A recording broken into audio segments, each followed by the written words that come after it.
Hi, this is Chris with Lumo Computers, and let's talk about 5 internet myths. Well, 4 internet myths and one that's kind of tangentially internet, but let's get into it.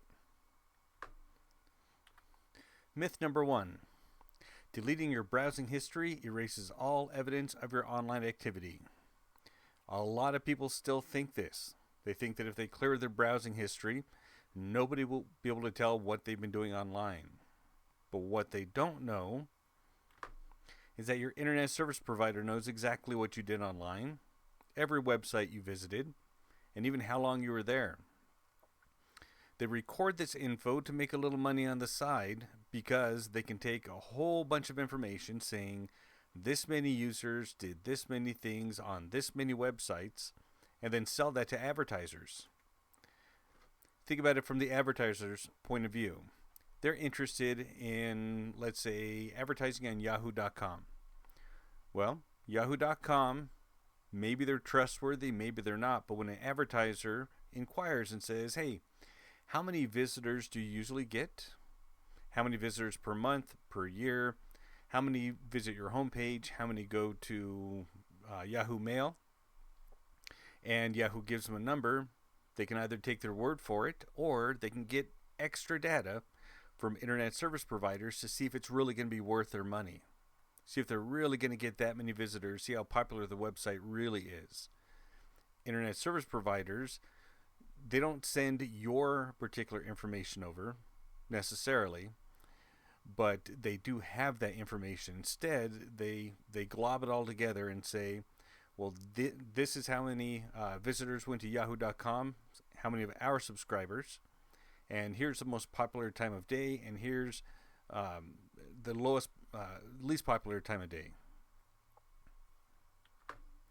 The websites you visit will also track how many visitors they get, but they can also track what country you come from, what state, sometimes even what city, what browser you're using, what operating system you're using, and whether or not you came in through a computer or through a cell phone or other mobile device.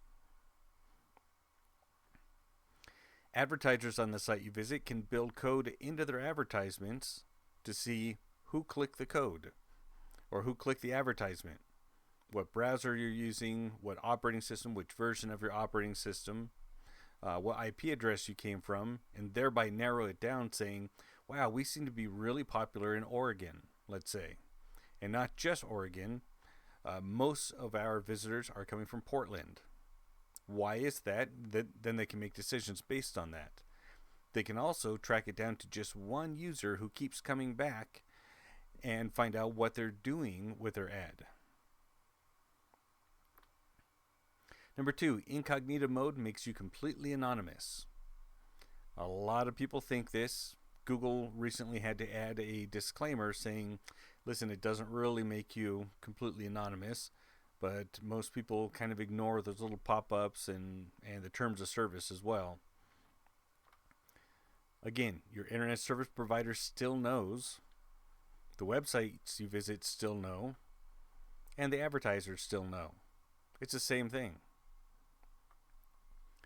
Number 3, Apple computers don't get viruses.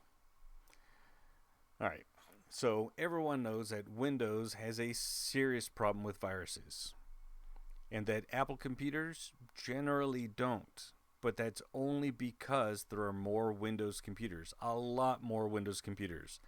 If Apple had the market share, there would be more viruses for Apple. Hackers aren't going to waste their time generally with Apple computers because there just aren't as many of them. So their targets are fewer.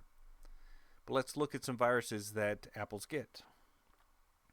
Cookie Miner steals usernames and passwords and login information from their cyber wallets and opens backdoors to infected computers. This software can also mine for Bitcoin or any other coin using your electricity, your computer, thereby slowing it down and costing you money without your permission. This is a Mac virus. Doc intercepts all traffic entering and leaving your computer, including secure traffic to websites such as your bank. You think just because your bank is secure that nobody can see what's going on in between? That's not true, because Doc can intercept that, everything entering and leaving your computer, including your usernames and passwords. Fruitfly takes screenshots of everything you do on your computer and sends it to the hacker. Nothing is safe, and not even your personal photos. If you think you're being safe by keeping all of your passwords on a spreadsheet, let's say, well, if the spreadsheet is open and Fruitfly takes a picture of it, sends it to the hackers, they have everything that you can see on your spreadsheet. VPN Trojan specifically targets users who use VPN services. It can intercept and steal your online communications, including your username and passwords. And Crate Depression disables security features, compromises your computer's stability, and can act as ransomware, encrypting your files until you pay up. Yeah, that's right. You thought ransomware was just a Windows problem. It's not. It exists on Mac as well. So Macs are not immune to viruses.